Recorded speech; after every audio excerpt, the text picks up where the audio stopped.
One more time for Tony. Or keep it going for Tony. Keep it going. What's that? It's going to be the name of my friend. So what I got from that story is Jackie's superpower and secret weapon is meth in her wallet. So just just keep that in mind when you try to pick a fight with her. We're going to go ahead and keep it going. Please help me welcome. Is this a new storyteller? No. Please help me welcome a new regular to the stage. We have Edgar.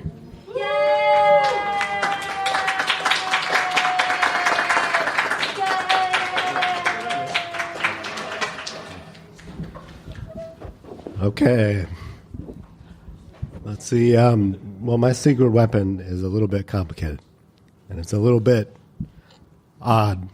I guess it's what they call being a chameleon in certain places, blending into certain things. You don't think I'm going to be a part of an environment that. So, for example, you said not to say anything along those lines, but I did go to the West Side. And I hung out at a gangster party. And I fit in. I don't know how. But I fit in, and I tried to hit on a girl. I guess I can't say her name because her name was LaQuisha. So, okay, all right. I'm not sure. All right. So I fit into that, and everything's fine. And I don't know how, but I made it out. And then I hang out with my friends a lot. And we talk about... we're very excited because we've been friends for 30 years. And the new Bill and Ted is coming out. I don't know if you know this. All right, we're all excited about that. One clap. And so we talk about that, and we say things like, do you like Van Halen or Van Hagar? We kind of have that debate, and nobody knows who they are probably. Okay, thank you. So we have those debates, and yeah, so my secret weapon is being able to blend in to these things and all these places. And then I can go to the country club, put on a little bit of a suit, kind of fit in there. And then I hang out have you been to the Scottsdale Ghetto? I guess I shouldn't. Can I say that? It's on 68th Street in Osborne. Have you been there? No, okay. But there's a meth van that goes by there, like they were saying. And now I know what a meth van is. So now I know that area, and I know all these other areas. So the real, so it's willing to blend in, the chameleon, blender, and sometimes I call it a strategy of a pretender, because sometimes it's about surviving, getting out, and then other times it's about actually believing in it. That makes sense. So that's really the thing, my secret weapon. That's all I have.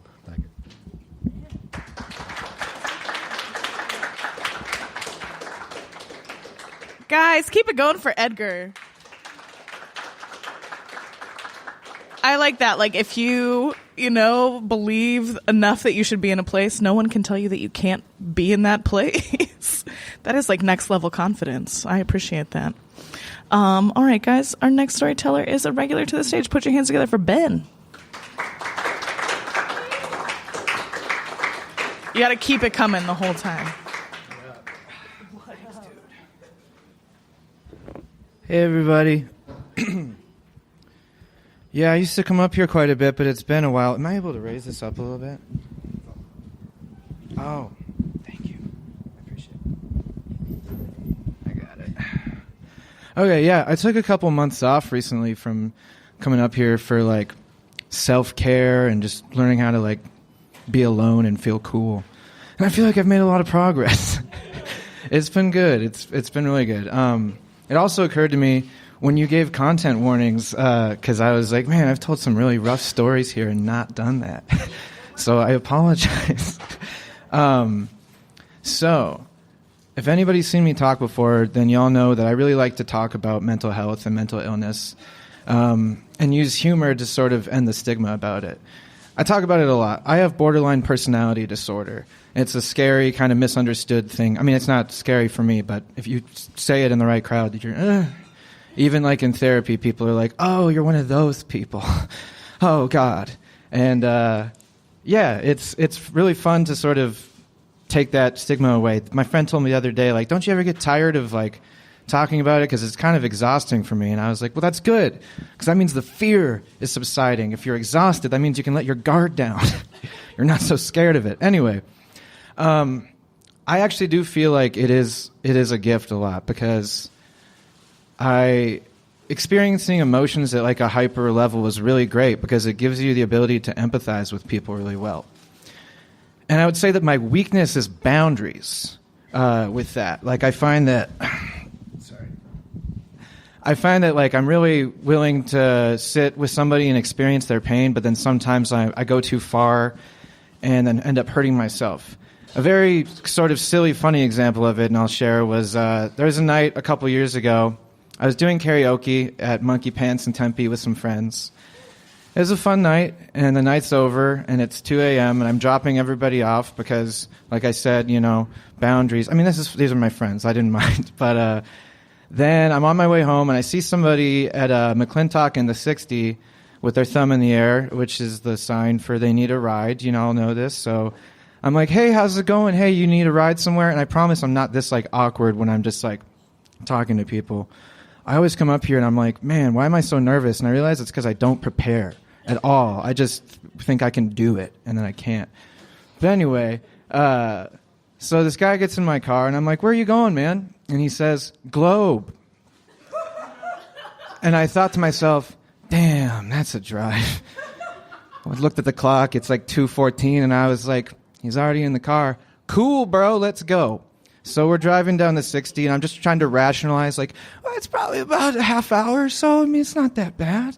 And so I want him to be comfortable. He's a little uncomfortable. He keeps looking in my back seat and asking who's back there, which was kind of frightening to me. And I was like, there's nobody back there, I swear. But he didn't believe me, and at certain points he kept climbing into the back of my car and checking, which I just kind of allowed because I didn't know what else to do, because we're going real fast down the 60. Anyway, I let him pick the music, and this was a really terrible decision, because I said, hey, anything you want to listen to? And he said, yeah, Mumford and Sons. And I'm like, okay. Any song in particular? And he was like, yeah, just the whole album. I'm like, oh my God, what kind of monster just listens to the whole? Okay. So anyway, so I'm like, this will be fine. Like, I committed to this. I'm just kind of accepting it. I'm a little bummed. But anyway, this is the shitty part. We're driving out there, and it's quiet. He's literally just staring into my back seat, like, at something. I think he sees something back there, and I'm like, man, are you okay? Like, is everything good? And he's just like, just tell me who's back there. And I'm like, there's nobody fucking back there, man. God damn it. Anyway, suddenly there's a bunch of traffic, and I'm like, oh, what's going on? And apparently he knows. He's been out here a couple times, because he says, they're paving the highway. And I'm like, oh, fuck, what do we do? And he's like, you have to wait for the pilot truck. And I was like, what's the pilot truck? So we're sitting there, 20 minutes goes by, and it's just, and I will hold on hope, and I'm just like in hell. Finally, the slowest moving truck you've ever seen starts coming around the corner, way down the road. And I'm like, what's that? And he's like, that's the pilot truck. And there's just a line of cars behind it, all going 5 miles an hour. It's now like 3:30 in the morning. I'm like, okay, here we go. Pilot truck's going to come, and then we can just jet. Nope, you got to go behind the pilot truck, and you got to drive 5 miles an hour with the pilot truck down the highway. I swear this is a real thing. I didn't know either. Anyway, we get into Globe, and I'm like, okay, I still have time to set boundaries. I can do something. So I try to say, okay, man, there's a gas station up here. I'll drop you off. And I just knew coming out that it didn't sound confident at all. And he knew like that I was his bitch at this point. So he was like, no. So you're going to go up this hill, and there's going to be a Burger King and then 2 Circle Ks. And then after the last Circle K, there's a Chevron. And that's the one I need to go to. And I'm like, sounds good.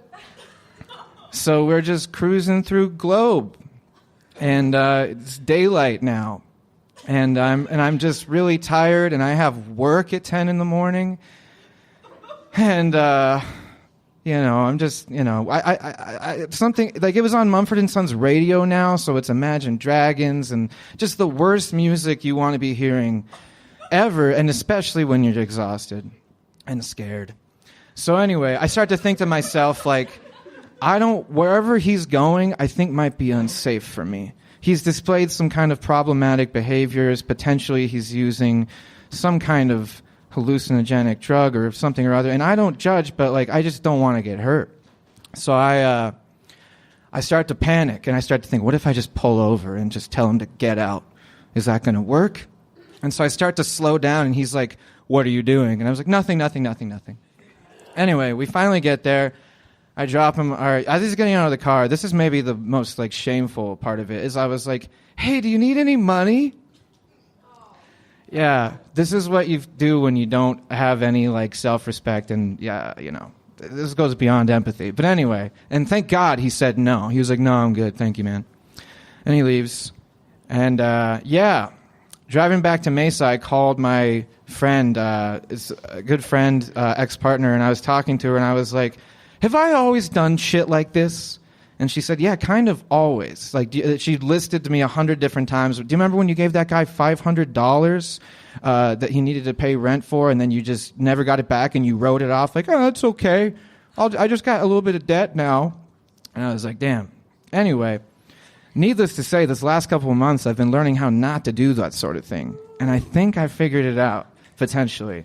So, that's my story. But I do want to say, hey, empathy is a superpower. With boundaries. Boundaries is the weakness. Like any secret weapon. I keep thinking superpower, but same thing, sort of. It's a secret weapon. It's you just have to, like with any secret weapon, I'm still thinking superpower. You have to learn to control it, though, and then set boundaries. All right, thank you, everyone. Have a good night.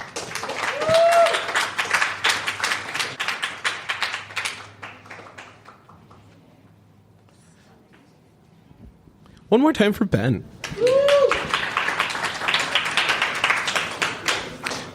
Catch-22 with that is, like, the world would be a much better place if there were more people like Ben in it. And at the same time, set some boundaries, guys. Like, you gotta have those. I've become a king at that over the last 5-6 years, where it's just like, this is my box, don't step in it. You stepped in it. You gotta go. Like, I'm sorry. You gotta go. My secret weapon for that is actually Tony, a.k.a. Jackie. She's my boundary enforcer. I send her with her purse full of meth, and she goes out and takes care of shit for me when I need it. Moving along, please help me welcome another regular to the stage, Damien. Got to keep it going the whole way.